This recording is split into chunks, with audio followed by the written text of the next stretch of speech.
Hi friends, welcome on UGC NET commerce by Richa. Friends, आज मैं आपसे बात करने वाली हूँ पेपर वन से रिलेटेड। यूजीसी नेट में हमारे दो पेपर होते हैं, पेपर वन, पेपर टू।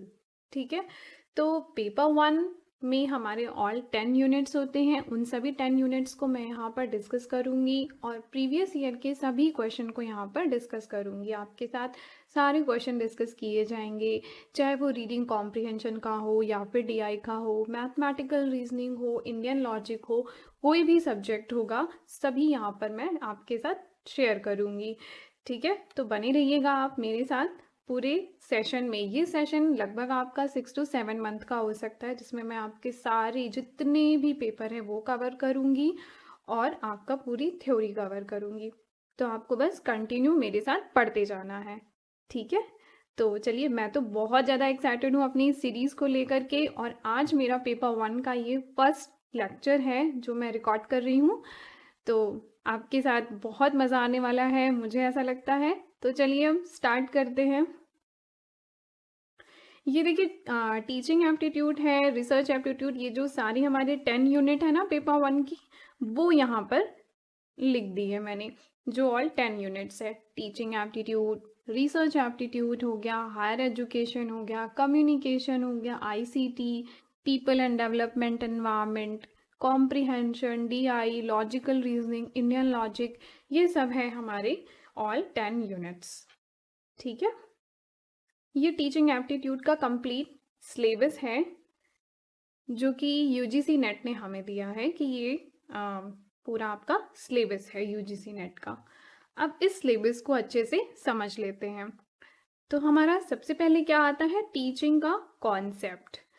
अच्छा, सबसे पहले तो इसे समझते हैं कि आखिर हमें टीचिंग एप्टीट्यूड का एग्ज़ाम क्यों देना होता है। हम तो रिसर्च करने जा रहे हैं, तो हमसे टीचिंग एप्टीट्यूड क्यों पूछता है यूजीसी नेट।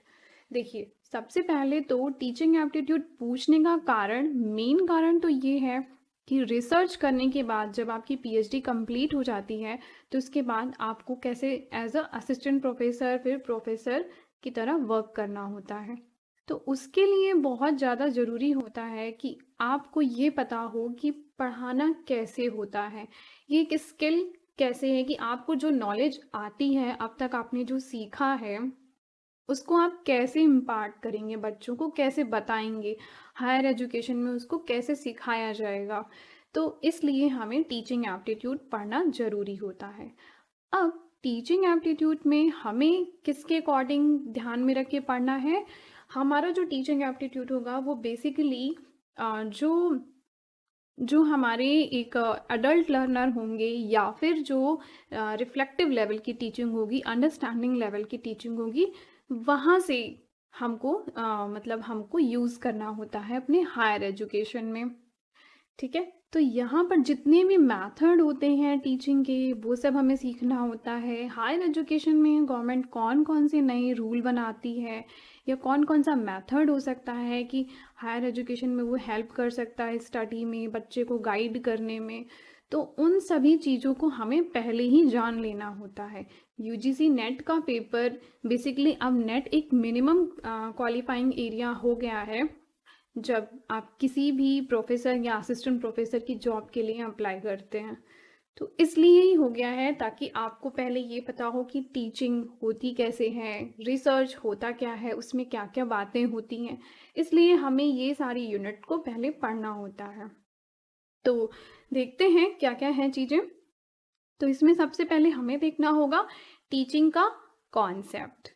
ठीक है, तो टीचिंग का कॉन्सेप्ट बेसिकली यहाँ पर हम देखेंगे कि कई तरीके होते हैं टीचिंग करने के। अलग अलग थिंकर्स ने भी बताया कि टीचिंग ये होती है, किसी ने कहा टीचिंग ये होती है।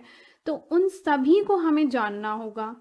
फिर हम खुद एनालाइज करेंगे, आपको खुद को एनालाइज करना होगा कि वाकई में टीचिंग आपके लिए क्या हो सकती है, आप किस तरीके से इम्पार्ट करेंगे अपनी नॉलेज को।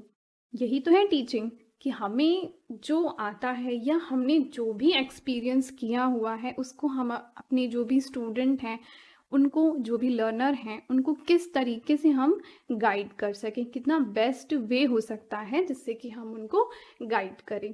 ठीक है, तो यहाँ पर जैसे ह्यूटागॉगी, एंड्रागॉगी, पेडागॉगी, ये सारी चीज़ें इसमें आएंगी, और भी बहुत सारी थ्योरी भी है, तो जैसे क्लासिकल, न्यू क्लासिकल, वो सब भी हम इसमें देखते हुए चलेंगे। ठीक है। एंड फिर है हमारा टीचिंग का ऑब्जेक्टिव। तो टीचिंग का ऑब्जेक्टिव क्या हो सकता है? अगर मैं किसी को कुछ बता रही हूँ, कुछ पढ़ा रही हूँ, तो उसका ऑब्जेक्टिव क्या होगा कि जो भी चीज़ मैं बता रही हूँ वो चीज़ लर्नर सीख जाए। सिखाना, बेसिकली टीचिंग का ऑब्जेक्टिव होता है लर्निंग, कि बच्चे को वो चीज़ आ जाए। That is the objective of teaching. ठीक है। एंड देन क्या है? Level of teaching. तो यहाँ पर बेसिकली 3 लेवल होते हैं: memory level, understanding level and reflective level. तो ये हमारे लेवल्स ऑफ टीचिंग होती हैं। इसको डिटेल में देखेंगे कि किस लेवल पे या कौन से जगह पे हमें किस तरीके की टीचिंग करनी चाहिए, जिससे कि बच्चे को जो नॉलेज है वो ग्रैप्स करना इजी हो जाए। ठीक है। एंड देन है लर्नर का कैरेक्टरिस्टिक्स।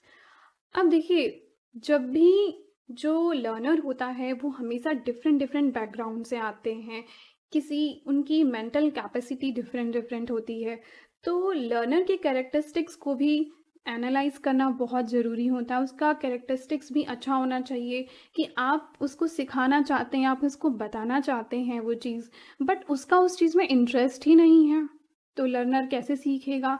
आप उसको पढ़ाना चाहते हैं, सपोज सीए बनाना चाहते हैं, बट उसका जो इंटरेस्ट है वो स्पोर्ट्स में है, क्रिकेट में है, तो यहाँ पे इम्पॉर्टेंट होता है कि एक गुड लर्नर का कैरेक्टरिस्टिक क्या होगा चीज़ों को सीखने के लिए। नेक्स्ट है फैक्टर्स अफेक्टिंग टीचिंग रिलेटेड।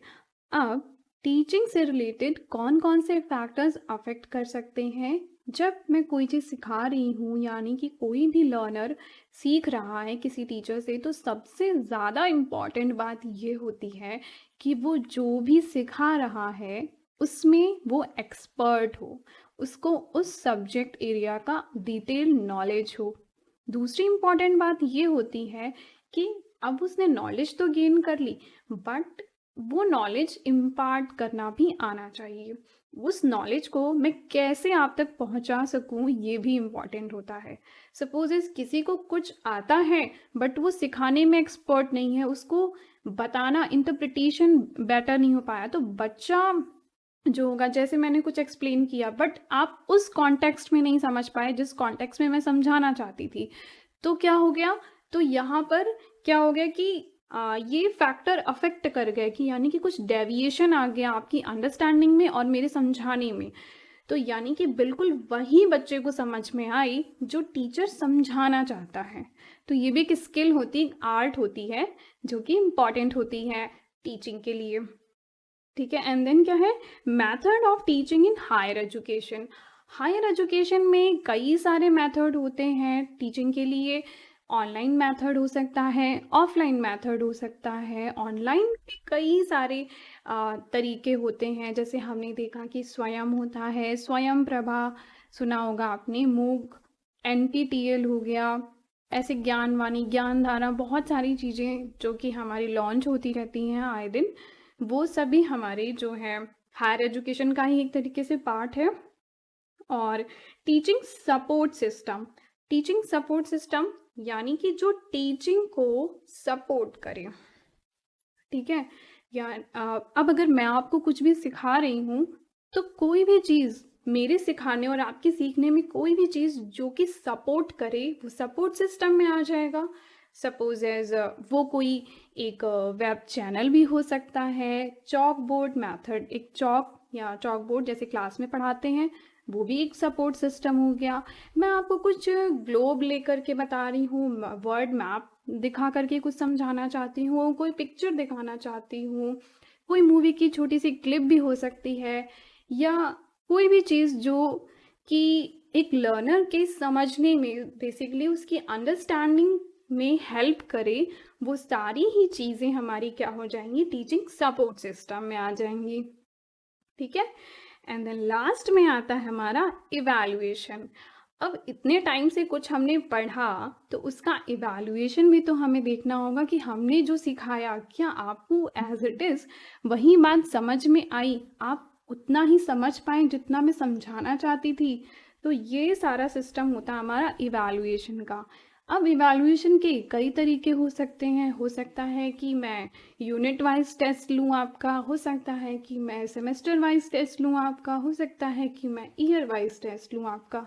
तो ये सारी बातें हम करते हैं इवैल्यूएशन सिस्टम में। आई होप कि अब आपको ये सिलेबस में कोई डाउट नहीं होगा। ठीक है, तो अब बढ़ते हैं आगे। आज मैं अभी बात करूंगी आपसे टीचिंग के कॉन्सेप्ट्स एंड ऑब्जेक्टिव। ठीक है, तो टीचिंग एप्टीट्यूड में सबसे पहले क्या है आपका एजुकेशन। एजुकेशन का मतलब क्या हुआ, objective of education is learning. Educate करना, एजुकेट करना, किसी भी चीज को समझाना सिखाना, तो उसका ऑब्जेक्टिव क्या हो गया, लर्निंग। ठीक है, और लर्निंग में टीचिंग, टीचिंग एक वन ऑफ द वे होता है। जैसे सीखने के बहुत सारे तरीके हो सकते हैं ना, आप ज़रूरी नहीं कि केवल टीचर से ही सीखो, आप अपने घर में भी सीखते हो, अपनी सोसाइटी से सीखते हो, एनवायरनमेंट से सीखते हो, अपने फ्रेंड्स से भी सीखते हो। तो ऐसे बहुत सारे तरीके हो सकते हैं बच्चे के सीखने के। तो उसमें से वन ऑफ द वे एक तरीका होता है जब टीचिंग के थ्रू सीखते हैं, यानी कि टीचर से जब आप सीखते हैं। ठीक है, that is the teaching. And learning क्या होता है, जब आप सीखते जाते हैं ना, यानी कि जब मैं आपको कोई चीज़ पढ़ा रही हूँ, बता रही हूँ, तो धीरे धीरे आपके बिहेवियर में कुछ ना कुछ चेंज आता है।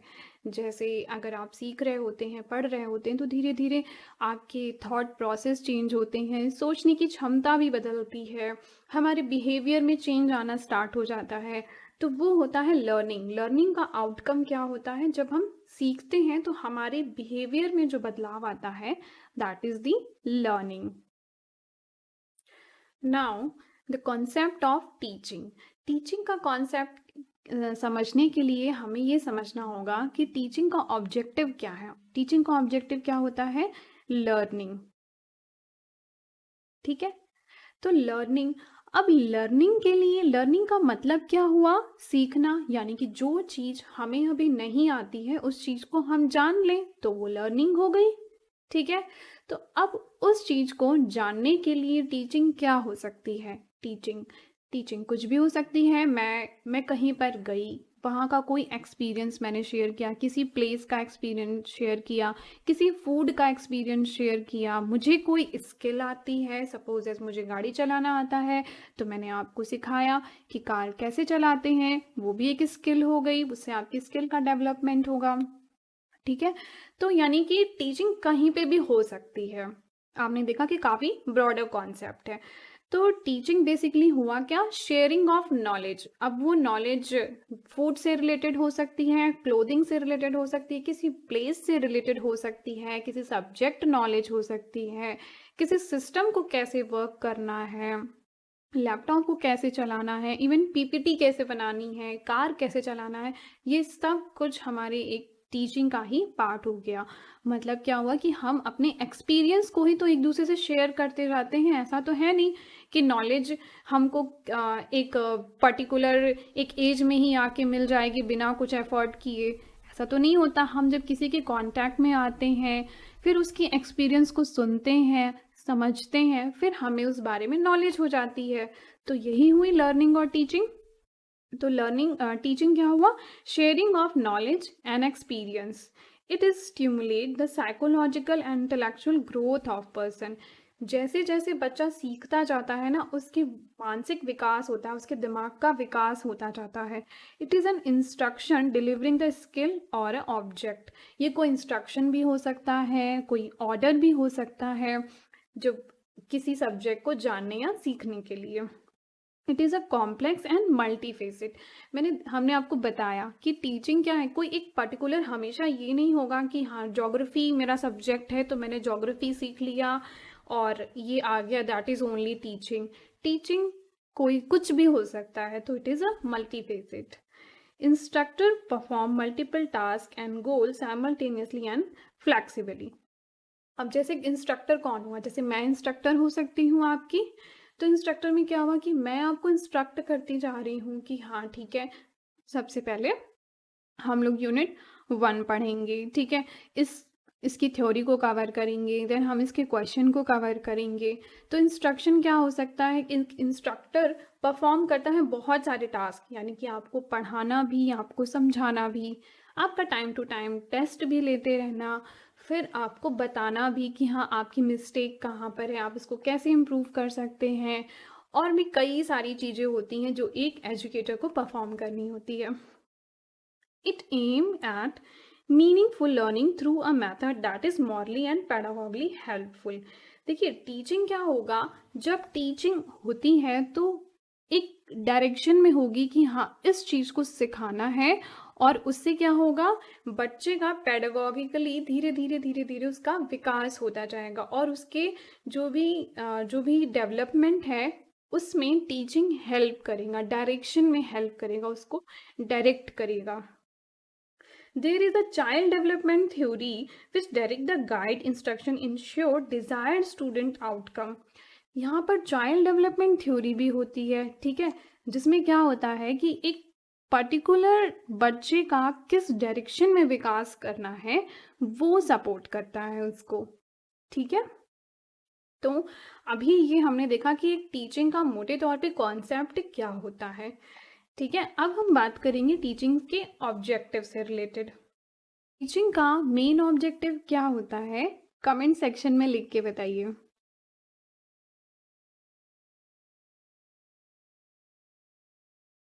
तो टीचिंग का मेन ऑब्जेक्टिव क्या होता है, लर्निंग। और लर्निंग का मतलब क्या हुआ, जो चीज नहीं आती है उसको जान लेना और सीख लेना, ठीक है। बट जब लर्निंग प्रॉपर टीचिंग के माध्यम से होती है तो फिर वो कैसी होती है, एक पर्टिकुलर डायरेक्शन में होती है, ठीक। और जो यूनिवर्सिटी, जो कॉलेज, जो स्कूल होते हैं हमारे, वो उसी डायरेक्शन को मेंटेन करने के लिए क्या बनाते हैं, एक करिकुला बनाते हैं, करिकुलम बनाते हैं, जिससे कि जो बच्चे का विकास है, जो उसको जो भी नॉलेज उसको मिले वो एक डायरेक्शन में मिले, ठीक है। तो यानी कि क्या हो गया, to share the behaviour of learner in desire direction. और इसके लिए क्या बनाएगी कोई भी स्कूल कॉलेज, क्या बनाते हैं, करिकुलम, ठीक है। और उस करिकुलम में हम क्या क्या चीज़ देखते हैं, हम देखते हैं कि हमारा कुछ सिलेबस होता है सब्जेक्ट का, उसमें स्पोर्ट्स भी होते हैं, ड्रामा, नाटक, ये सारी चीज़ें भी कराए जाते हैं, क्विज़ेस भी टाइम टू टाइम कराए जाते हैं। और ऐसा क्यों कराया जाता है, ऐसा इसलिए कराया जाता है ताकि बच्चा हर एक चीज़, एक उसका कंप्लीट विकास हो। तो जब उसका कंप्लीट विकास होगा, हर एक चीज़ के बारे में वो जब जानेगा, तो जब वो किसी स्कूल के या कॉलेज के बाहर जब कहीं पे भी जाएगा तो उसको नए एनवायरनमेंट में एडजस्ट करने में कोई प्रॉब्लम ना हो। आजकल तो हमने देखा कि एजुकेशन पढ़ाने के साथ साथ स्पोर्ट्स, स्विमिंग, बहुत सारी चीज़ें कराई जाती हैं, जिससे कि बच्चे को आने वाले टाइम में जब वो नए एनवायरनमेंट में जाए तो वहाँ पर उसे किसी भी तरीके की प्रॉब्लम ना झेलनी पड़े। तो देखते हैं क्या है objective, to share the behaviour of learner in desired direction, to develop all around personality of a learner through curriculum. जैसे मैंने बताया आपको कि वो करिकुलम इंपॉर्टेंट होता है, to help the student adjust life harmoniously in new situation environment. अगर कोई भी नई सिचुएशन आ जाती है तो बच्चा उसमें एडजस्ट कर सके, टीचिंग इस तरीके से हेल्प करती है। To encourage the student to learn and think themselves to solve the problem. Teaching even यहाँ तक हेल्प करती है कि बच्चे को सोचना कैसे है, कोई भी प्रॉब्लम आती है सामने, चाहे वो मैथ्स की क्वेश्चन हो या लाइफ से रिलेटेड कोई प्रॉब्लम हो, उन प्रॉब्लम को सॉल्व करने के लिए बच्चे को क्या करना होगा कि उसको अपने ब्रेन का यूज़ करना होगा, अपने माइंड को वो किस तरीके से यूज़ करे ये भी बताता है, ये भी हमको सपोर्ट करता है teaching. To acquaint the student with content of the subject to be taught. जो भी सब्जेक्ट उसको पढ़ाया जा रहा है, सिखाया जा रहा है, उस सब्जेक्ट से वो प्रॉपर पूरी भली भांति जो है वो उससे बिहेवियर हो जाए, मतलब उसके बिहेवियर में वो चीज़ें आ जाएं, भली भांति उसको समझ में आ जाए जो भी उसको बताया जा रहा है। तो ये होता है हमारा टीचिंग का ऑब्जेक्टिव। तो फ्रेंड्स, आपको आई थिंक कि अभी टीचिंग का सिलेबस समझ में आया होगा और टीचिंग का कॉन्सेप्ट क्या है। बेसिकली वन वर्ड में हम बता सकते हैं। अब कोई भी हमसे पूछे कि टीचिंग क्या होती है, तो हम बता सकते हैं उसको कि टीचिंग क्या होती है। और अगर फ्रेंड्स आपको मेरा ये वीडियो अच्छा लगा हो, समझ में आया हो, थोड़ा भी हेल्पफुल लगा हो, तो आप मेरे चैनल को सब्सक्राइब करना, और अच्छा लगा हो तो ज़रूर इसको लाइक किए बिना मत जाना, ठीक है। And thank you for watching my video.